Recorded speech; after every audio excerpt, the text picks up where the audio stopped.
Hello everyone, welcome to UPSC by Prateek Saurabh. आज की economy की क्लास में हम पढ़ेंगे बर्निंग सोशियो इकोनॉमिक इश्यूज। तो चलिए शुरू करते हैं।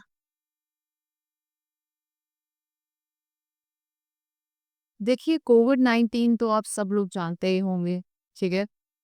तो कोविड-19 की वजह से ना ग्लोबल इकोनॉमी बहुत ज़्यादा अफेक्ट हुई। जब ये वायरस स्प्रेड हुआ था, तब ना वैक्सीन थे और ना ही कोई प्रॉपर मेडिसिन। सो इस वजह से सिर्फ इकोनॉमिक लॉस नहीं हुआ था, बल्कि आप कह सकते हैं सोशल और साइकोलॉजिकल ट्रॉमा भी हुआ। लोगों को फियर थी कि इतना ज़्यादा हो गई कि कंजम्पशन और इन्वेस्टमेंट दोनों ही गिर गया था, ठीक है। और इस टाइम पे एक्सपर्ट्स के लिए भी बहुत सारे चैलेंजेस थे। जो इकोनॉमिस्ट थे ना, वो उस वक्त के एग्जैक्ट प्रेडिक्शन करना उनके लिए बहुत मुश्किल हो गया था, क्योंकि वायरस की जो वेव थी ना, कब आएगी और कब कितना इम्पैक्ट डालेगी उसको प्रेडिक्ट नहीं किया जा सकता था। उसके वजह से सप्लाई चेन डिस्ट्रप्शन हुआ, अनएम्प्लॉयमेंट हुआ, डिमांड पूरे तरीके से कोलैप्स हुआ। ये सब ने एक कंबाइंड इकोनॉमिक शॉक दिया था और क्रिएट किया था, ठीक है। और तो कोविड-19 ने ये सिखा दिया था कि हेल्थ केयर और इकोनॉमी डीपली कनेक्टेड है। एक और पैंडेमिक के लिए सप्लाई चेन और पब्लिक हेल्थ सिस्टम को स्ट्रॉन्ग रखना ज़रूरी है। ये सब चीज़ें अंडरस्टैंडिंग कोविड के टाइम और कोविड के बाद बनी। नाउ यहाँ पे कुछ जो इवेंट हुए थे, क्या-क्या हुए थे कोविड के टाइम पे। मशीन बंद हो चुकी थी, ऑफिसेज़ बंद हो चुके थे, ग्लोबल सप्लाई चेन टूट गया था। और ये एक ऐसा इवेंट था जो कह सकते हैं वर्ल्ड वॉर का सबसे बड़ा इकोनॉमिक और सोशल डिस्ट्रप्शन लेकर आया था। तो की ग्लोबल कंसर्न थी आईएमएफ। आईएमएफ ने डिक्लेयर किया था कि ये क्राइसिस 2009 के ग्लोबल फाइनेंशियल क्राइसिस से भी ज़्यादा है। उन्होंने बोला कि इस सिचुएशन को हैंडल करने के लिए बहुत ही बोल्ड और कोऑर्डिनेटेड एक्शन की ज़रूरत है। और इसीलिए उस टाइम पे आईएमएफ ने उस वक्त $1 ट्रिलियन की लिक्विडिटी इंजेक्ट करने का प्लान सजेस्ट किया था through SDR, which is special drawing right, इसका यूज बढ़ाने के लिए। दूसरा है यूएन सेक्रेटरी जनरल, उन्होंने इसे वर्ल्ड वॉर टू के बाद का सबसे बड़ा ग्लोबल क्राइसिस कहा था। बोला और इवन वॉर्न भी किया था कि पॉवर्टी, हंगर, इनइक्वालिटी इससे और बढ़ेगी। Now there is FAO. FAO ने वार्न किया कि सप्लाई चेन डिस्ट्रप्शन की वजह से आपकी फूड की इनसिक्योरिटी बढ़ सकती है। और इवन दो फूड शॉक काफ़ी थे उस टाइम पे, लेकिन उन्होंने ये प्रेडिक्शन दी थी। और ग्लोबल रिसेशन चाइना और इंडिया के अलावा ऑलमोस्ट सभी इकोनॉमीज निगेटिवली ग्रोथ में चली गई थी, और डेवलपिंग नेशन ने 2 से 3 ट्रिलियन का फाइनेंशियल गैप फेस करना पड़ा था। इवन आपकी इन्वेस्टमेंट, कैपिटल आउटफ्लो और आप कह सकते हैं कि एक्सपोर्ट अर्निंग में भी शार्प डिक्लाइन हुआ था। इंडिया ने कह सकते हैं 2020 और 21 के फाइनेंशियल ईयर में जीडीपी 7.3 गिर गया था। इवन आपके टूरिज्म और एविएशन सेक्टर ऑलमोस्ट कोलैप्स हो गया था, ठीक है। तो आईएमएफ ने ना कुछ 4 पॉइंट रेस्क्यू के स्ट्रैटेजी बताए थे। पहला, 1 ट्रिलियन लिक्विडेटिंग, फिर डेप्ट रिलीफ $1 ट्रिलियन की, $500 बिलियन के लिए हेल्प फोकस मार्शल प्लान लेकर आएंगे, फिर capital control to manage currency outflow. Pandemic के बाद ऐसा हुआ था कि डेवलप कंट्री ने भी मॉनेटरी स्टिमुलस जैसी चीज़ें हैं, स्टिमुलस के थ्रू ना जल्दी रिकवरी की। लेकिन डेवलपिंग कंट्री अभी भी कह सकते हैं कि डेब्ट और इन्फ्लेशन का इशू फेस कर रही है, राइट। ना इकोनॉमिस्ट इंटेलिजेंस यूनिट ने वार्न किया था कि कह सकते हैं साउथ एशिया और इंडिया पर कोविड-19 का इम्पैक्ट बहुत ज़्यादा होगा। और ये रीजन कह सकते हैं कि डुअल शॉक की सामना कर सकता है। कैसे dual shock? Demand side shock, movement restriction हो सकता है। उस मूवमेंट रेस्ट्रिक्शन ने कंजम्पशन और सर्विस सेक्टर को बंद कर दिया था। And there is supply side, factory shutdown हो जाएगा, लॉजिस्टिक कह सकते हैं कि ब्रेकडाउन हो सकता है, उससे सब प्रोडक्शन चेन डिस्टर्ब हो सकती है। तो रिपोर्ट कहती है कि आपके जो साउथ एशिया कंट्री के पास जो फिस्कल और मॉनेटरी स्टिमुलस था वो लॉसेस ऑफसेट करने के लिए काफ़ी नहीं था। और इंडिया ने मार्च 2020 में कह सकते हैं 1.7 लाख करोड़ का पीएम गरीब कल्याण योजना, गरीब कल्याण का पैकेज अनाउंस किया। लेकिन इसमें क्या हुआ था कि इनफॉर्मल सेक्टर के स्केल जो हिसाब से ये बहुत लिमिटेड था। कुछ रीजन में वल्नरेबिलिटी भी देखी है, जैसे कि डेंस पॉपुलेशन, साउथ एशिया की ना हाई पॉपुलेशन डेंसिटी ने भी कह सकते हैं कि वायरस के स्प्रेड और इकोनॉमिक शटडाउन दोनों को इंटेंसिफाइड किया था। And there is a low hygienic awareness. ज़्यादातर रूरल और अर्बन पुअर एरियाज में सैनिटेशन और अवेयरनेस दोनों की कमी, दोनों की कमी से हेल्थ ज़्यादा इम्पैक्ट हुआ। तीसरा, पब्लिक हेल्थ इंफ्रास्ट्रक्चर लिमिटेड था, जैसे कि आपके बेड हो गए, वेंटिलेटर्स, उन सब की शॉर्टेज भी दिखी थी, राइट। तो कंक्लूजन ये है कि trigger global this specially devastating strong international large scale efforts are critical, right. Now देखिए, जब पैंडेमिक पीक पे था तो दुनिया की गवर्नमेंट ने अपने सिटीजन को इमीडिएट कह सकती है इमीडिएट नीड फुलफिल करने में लगी हुई थी। स्पेशली आपके supply, food supply, health care, employment support जैसे अर्जेंट एक्शन लिए गए। साथ ही वो फ्यूचर के लिए भी बड़ा ही कॉन्शियस थे, इसलिए कह सकते हैं कि स्टिमुलस और रिलीफ पैकेज एक्टिव कर दिए थे। और यूएन की जो वर्ल्ड हैप्पीनेस रिकॉर्ड 2020 जो है, इन इसकी कुछ हाइलाइट है। सबसे पहले रिपोर्ट में ये बोला गया कि ऑल्दो कोविड-19 का डाटा उसमें इंक्लूड नहीं था, लेकिन एडिटर ने कहा कि टफ टाइम के बाद कम्युनिटी बॉन्डिंग और कह सकते हैं कि कलेक्टिव क्या बोलते हैं कलेक्टिव एक्शन की वजह से लॉन्ग टर्म में हैप्पीनेस लेवल बढ़ा। ठीक है, कम्युनिटी रिस्पॉन्स भी दिखा। कैसे? पेंडेमिक के दौरान दुनिया भर में कॉरपोरेट्स हो गए, आपके एनजीओज हो गए, इंडिविजुअल ने donation, relief material, medicine support provide किया था। ठीक है, तो कोविड-19 ने दिखाया कि क्राइसिस के दौरान सिर्फ गवर्नमेंट नहीं बल्कि सोसाइटी की कलेक्टिव कंपैशन और करेज, इनकी भी ज़रूरत होती है। और ऐसे पीरियड था जिसमें इकोनॉमिक हार्डशिप के बीच ह्यूमैनिटी का एक सबसे पॉजिटिव साइड दिखा। ठीक है।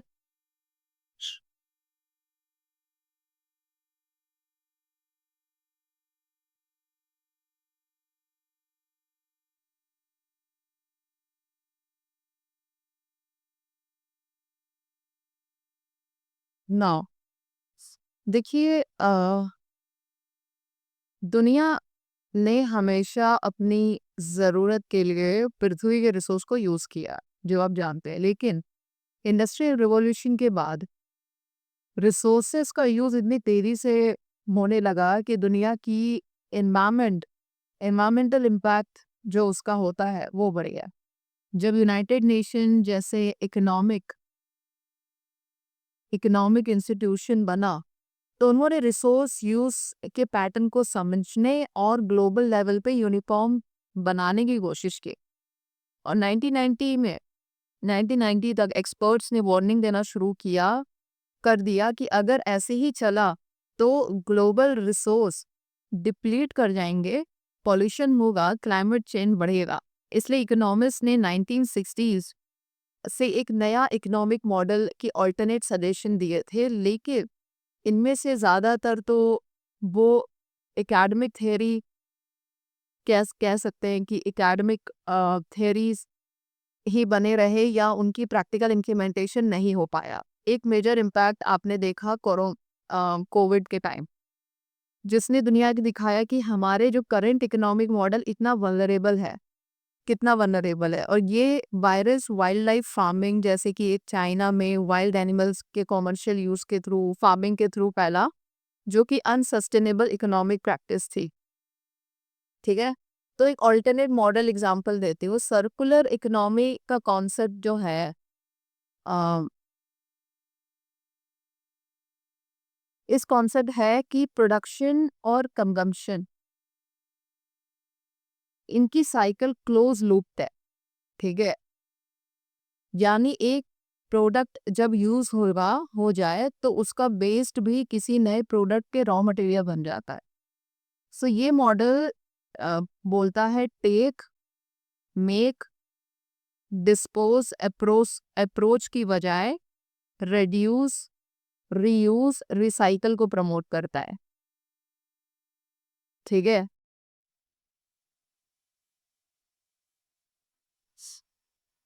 और हाँ, एक है स्टेडी स्टेट इकोनॉमी। इसका कॉन्सेप्ट इकोलॉजिकल इकोनॉमिक्स से आया 1960s के एंड में ना, कैनेथ बोल्डिंग, इन्होंने ये आइडिया दिया कि दुनिया को ऐसे इकोनॉमिक मॉडल की ज़रूरत है जो सस्टेनेबल हो। ठीक है, सस्टेनेबल हो और जो ह्यूमन बिहेवियर को अर्थ के इकोलॉजिक सिस्टम के अंदर समझे। ठीक है, उनका मेन फेमस एसे था जिसको हम बोलते हैं the economics of coming spaceship, और 1966 में उन्होंने दो टाइप की इकोनॉमिक्स बताई। सबसे पहली काउबॉय इकोनॉमिक, मतलब जितना हो सके उतना कंज्यूम करो, इसका मेन यही मोटिव था। सो इस इकोनॉमी के बेस ये है कि ये अजम्पशन है कि हमारे पास है हमारे पास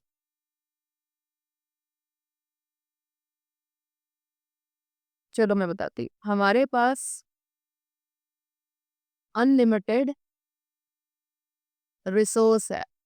अगर एक जगह का रिसोर्स खत्म हो जाए तो दूसरी जगह ढूंढ लो। सो इस इकोनॉमी में ज़्यादा कंजम्पशन, और कह सकते हैं कि प्रोडक्शन को ही सक्सेस माना जाता है। फॉर एग्जांपल, अगर फास्ट फैशन जैसी चीज़ है, फास्ट फैशन इंडस्ट्री, जहाँ लोग सबसे सस्ते कपड़े फ्रिक्वेंटली खरीदते हैं और फिर उनको थ्रो कर देते हैं। सो ये मॉडल वेस्ट क्रिएट करता है और इन्वायरमेंट पे प्रेशर बढ़ाता है। आज भी कई ऐसी कंट्री और कॉरपोरेशन इस कह सकते हैं कि काउबॉय इकोनॉमी माइंडसेट में काम करता है। ये बड़ा ही एक्सप्लॉयटेटिव अप्रोच है जिसमें शॉर्ट टर्म प्रॉफिट को ज़्यादा इंपॉर्टेंस दी जाती है। नेक्स्ट है स्पेसमैन इकोनॉमी। मतलब जो आपके केनेथ थे, केनेथ बोल्डिंग, ये कहते हैं कि अर्थ ना क्लोज्ड एक क्लोज्ड स्पेस शिप की तरह है जिसमें बहुत ही लिमिटेड रिसोर्स हैं और पॉल्यूशन और एक्सट्रैक्शन के लिमिट में है। इस मॉडल में सक्सेस का मतलब होता है कि हम रिसोर्स का मिनिमल मिनिमल यूज़ करें, रिसाइकल करें और इन्वायरमेंट फ्रेंडली प्रोडक्ट बनाएं। और ये सिस्टम कह सकते हैं कि लेस कंजम्पशन, ड्यूरेबल प्रोडक्ट और सर्कुलर इकोनॉमी पर बेस्ड है। ठीक है, और एग्जाम्पल के तौर पे we have solar energy, we have reusable packaging, और कह सकते हैं कि zero waste businesses. Spaceman economy का रियल एग्जाम्पल है। ठीक है, तो काउबॉय इकोनॉमी तो लगभग अपनी एक्सपायरी डेट पर आ गई है। और स्पेसशिप जैसे ही है, लिमिटेड फ्यूल, लिमिटेड स्पेस और सब कुछ फाइनाइट है।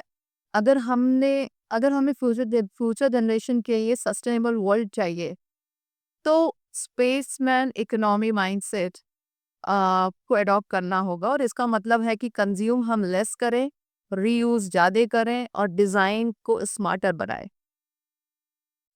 ठीक है ना, this slide talks about ecological economics and वही बोल्डिंग के पर्सपेक्टिव, केनेथ बोल्डिंग एक विजनरी थिंकर थे नो डाउट, और जिन्होंने इकोनॉमी का सिर्फ पैसा कमाने का सिस्टम नहीं बल्कि एक इकोलॉजिक लिमिट कह सकते हैं, या एक इकोलॉजिकल लिमिट का फ्रेमवर्क में समझा, लिमिट के फ्रेमवर्क में समझा। उन्होंने थर्मोडायनेमिक प्रिंसिपल यूज करके ओपन और फ्लो सिस्टम का डिफरेंस समझाया।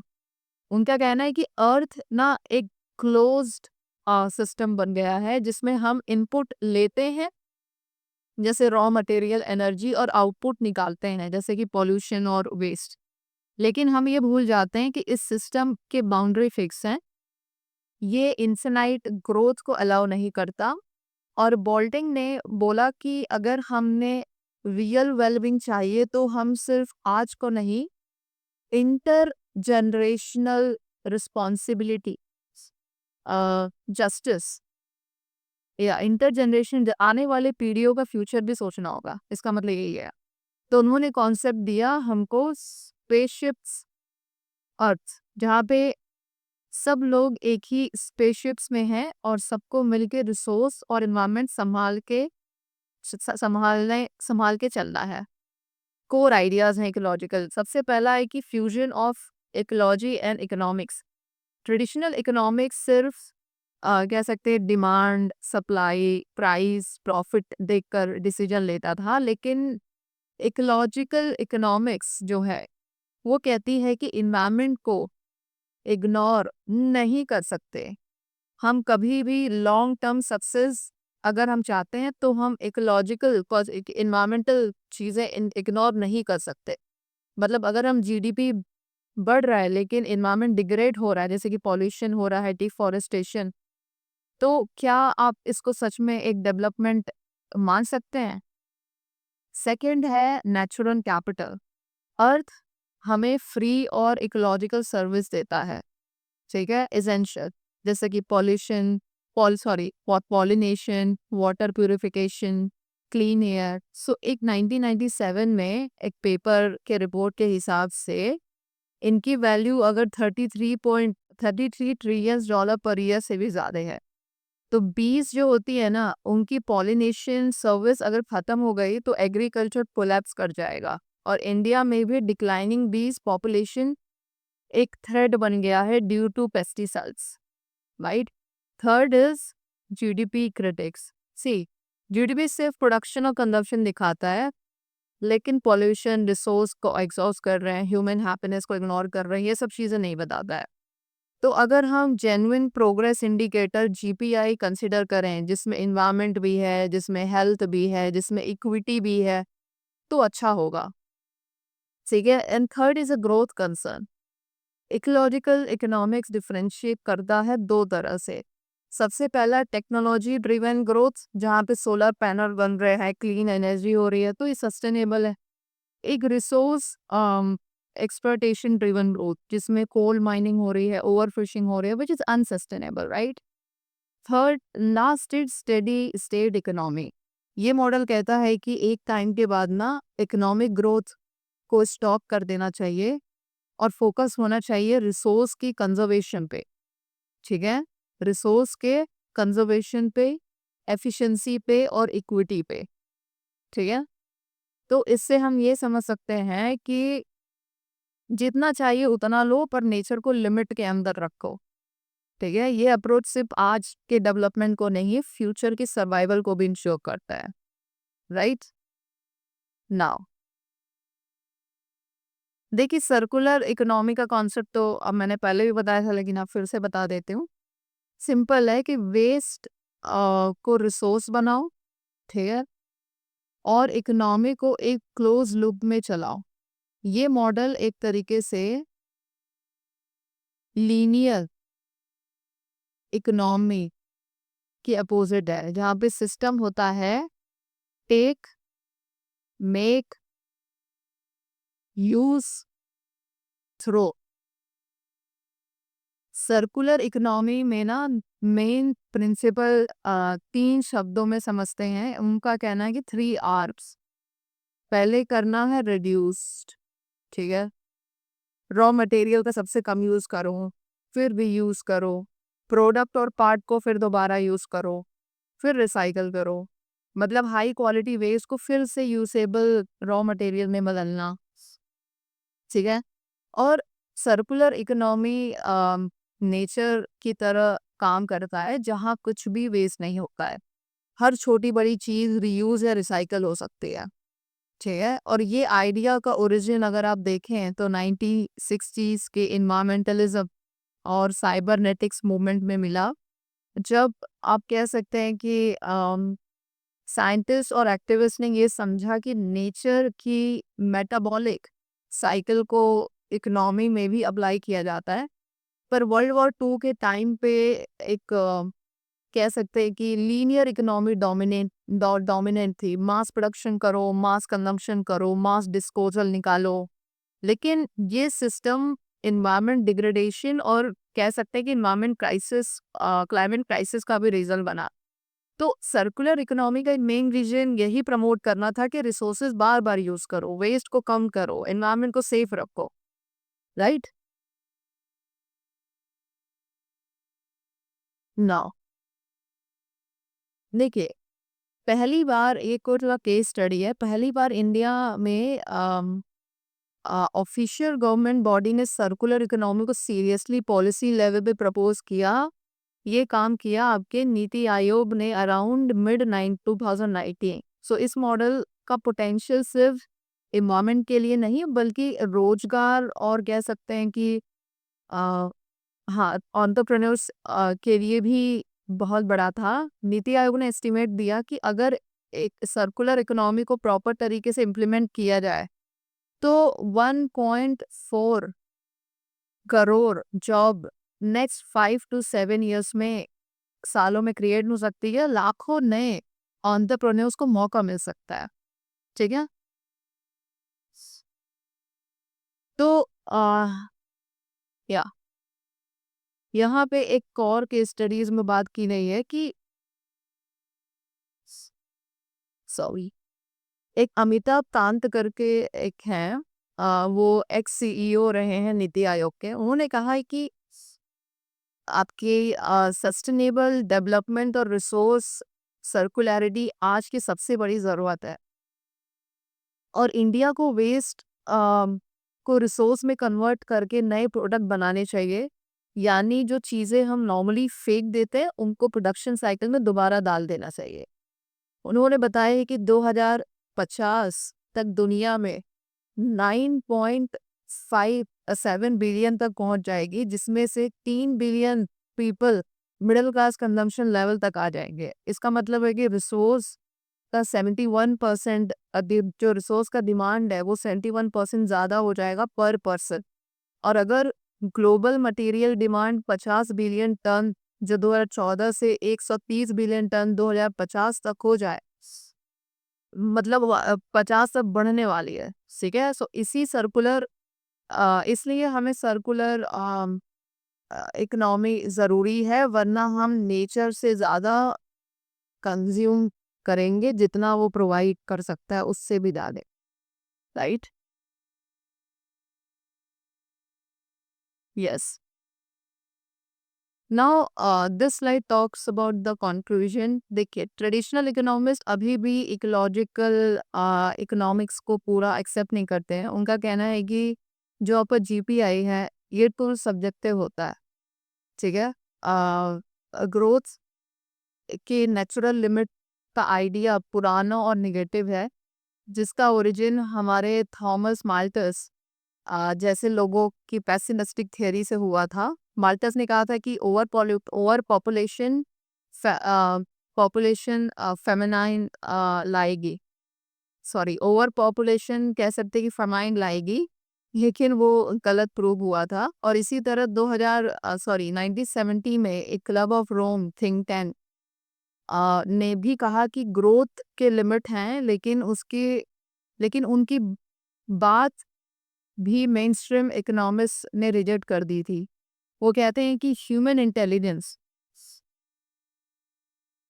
इंटेलिजेंस सब प्रॉब्लम का सॉल्यूशन निकाल सकती है और इनोवेशन हमेशा हमारे लिए नया ऑप्शन लाता है। राइट। लेकिन हुआ ये कि इकोलॉजिकल इकोनॉमिक्स का व्यू ये आया कि जो इकोलॉजिकल इकोनॉमिस्ट कॉम्प्लिसेंसी के अगेंस्ट वार्न करते रहे हैं। उनका कहना है कि हर बार टेक्नोलॉजी या इनोवेशन हर क्राइसिस का सॉल्यूशन नहीं होती है। ठीक है। और 2009 में अ, एक पेपर ने एविडेंस के साथ बताया था कि ह्यूमन एक्टिविटी ने आपके प्लानेटरी बाउंड्रीज क्रॉस करना शुरू कर दिया है, जैसे climate change, biodiversity loss, fresh water depletion. ये बताता है कि चाहे इकोलॉजिकल इकोनॉमिस्ट हमेशा परफेक्ट आंसर ना दे, पर वो सही क्वेश्चन जरूर पूछ रहे हैं। ठीक है। तो आज के ज़माने में जब आप देख सकते हैं कि क्लाइमेट इमरजेंसी है, वाटर स्ट्रेस है, बायोडाइवर्सिटी लॉस रियल थ्रेट बन चुका है, तो इकोनॉमी को एनवायरनमेंट से अलग सोचना बहुत ही डेंजरस इल्यूशन भी है। This word I personally feel as well. Now this slide talks about green revolution to green method.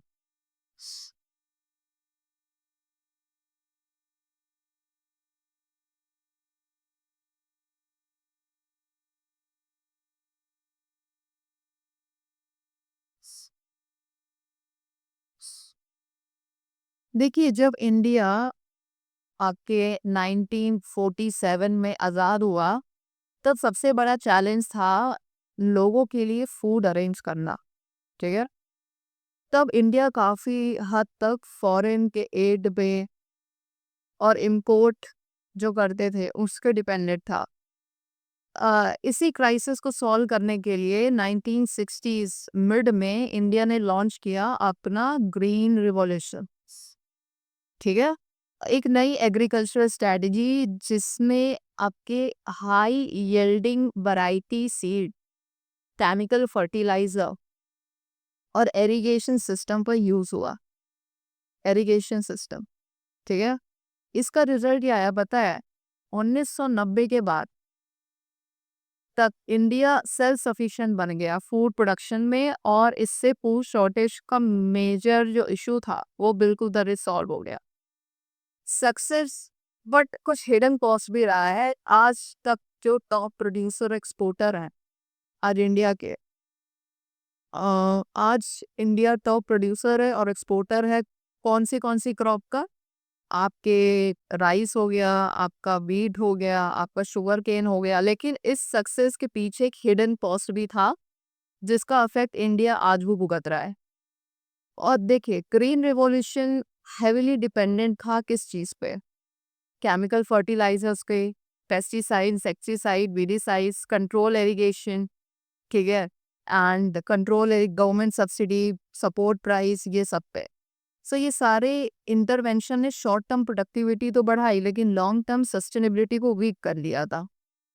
Major issues create हुआ, पानी की डिप्लीशन देखने को मिली थी। ठीक है। पंजाब और हरियाणा वाले साइड में ग्राउंड वाटर कह सकते हैं खत्म होने के करीब था। सॉइल फॉर की जो फर्टिलिटी डिग्रेड हो गई थी क्योंकि हम ज़्यादा ओवर यूज़ कर रहे थे पेस्टिसाइड्स का। फूड टॉक्सिसिटी, केमिकल क्रॉप्स में एब्जॉर्ब हो जाते थे। क्रॉप पैटर्न बहुत ही अनसस्टेनेबल हो गया था। हर साल वीट पैडी साइकिल से ना लैंड बोर हो रहा था। तो ओवर डिपेंडेंस भी हो रहा था इनके एमएसपीज पे। वैरायटी इन फार्मिंग खत्म हो रही थी उस टाइम पे। तो इन्होंने ग्रीन मेथड पे शिफ्ट टुवर्ड ग्रीन मेथड। देखिए, इन्वायरमेंटल साइंटिस्ट ने 1990 से वार्निंग देना शुरू किया कि ये मॉडल सस्टेनेबल नहीं है। तो 1997 के बाद गवर्नमेंट ने सस्टेनेबल एग्रीकल्चर के आइडिया फॉर्मली एक्सेप्ट किया। लेकिन रियल एक्शन तब आया जब इकोनॉमिक सर्वे 2018-19 में बोला कि shift from green revolution to green method led productivity. Right.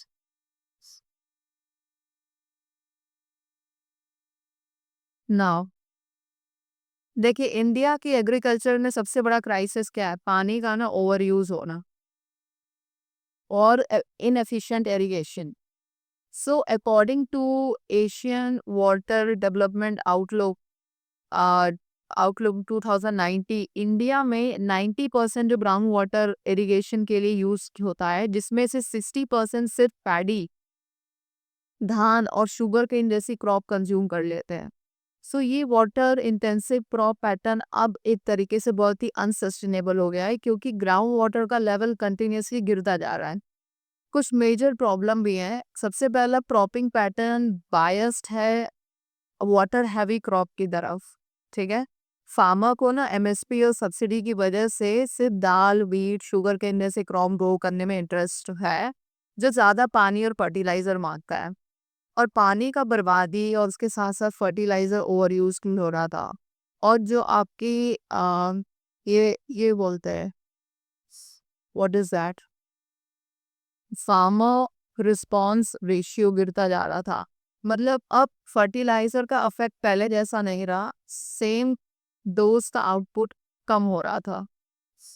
ठीक है, अब करना क्या चाहिए? कुछ सजेस्टेड पॉलिसी डायरेक्शन भी है. गवर्नमेंट ने ना अब कह सकते हैं कि लैंड प्रोडक्टिविटी से इरिगेशन वाटर प्रोडक्टिविटी की तरफ ध्यान देना शुरू किया. मतलब कम पानी पर ज़्यादा उपज हो, तो वाटर यूज का मेजर लाया गया. ठीक है, एंड सस्टेनेबल फार्मिंग लाई गई, अलग अलग मेजर, ऑर्गेनिक फार्मिंग प्रमोट करना, ज़ीरो बजट नेचुरल फार्मिंग लाना. फिर there was fertiliser related measure, जैसे कि ऑप्टिमल फर्टिलाइजर डोज देना, अप्लाई करना, राइट, एजुकेट करना फार्मर को अलग अलग स्कीम्स के थ्रू. तो ये सब चीज़ें हैं जो आप ध्यान रखिएगा. Very simple to understand, you can read it. या देखिए, आज के टाइम में ना इंडिया में लैंड होल्डिंग, मतलब जो ज़मीन का साइज़ है, वो छोटी होती जा रही है. यानी एक किसान के पास खेती के लिए जो एरिया होता है वो लगातार कम हो रहा है. इसी वजह से जो स्मॉल फार्मर है, काफ़ी डोमिनेंट हो गया है. स्मॉल होल्डर फार्मिंग काफ़ी डोमिनेंट हो गई है. इस सिचुएशन में रिसोर्स एफिशिएंसी, जो बोलते हैं पानी, खाद, बिजली, इनको समझदारी से यूज़ करना बहुत इम्पोर्टेंट हो गया था. तो अब ज़रूरत क्या है पता है? इंडिया के एग्रीकल्चर को सस्टेनेबिलिटी बनाने के लिए ना हमें ये कॉम्बिनेशन चाहिए. सबसे पहला, एफिशिएंट फार्मिंग मेथड, कम इनपुट में ज़्यादा output, dynamic cropping pattern, season और रीजन के हिसाब से बेहतर फसलों का चुनाव करना होना है. क्लाइमेट रिसिलियंट एग्रीकल्चर लाना, जो बदलते मौसम से एडजस्ट कर सके, जो ड्रॉट टॉलरेंट हो, ग्रीन मेथड, सस्टेनेबिलिटी, ये सब चीज़ है.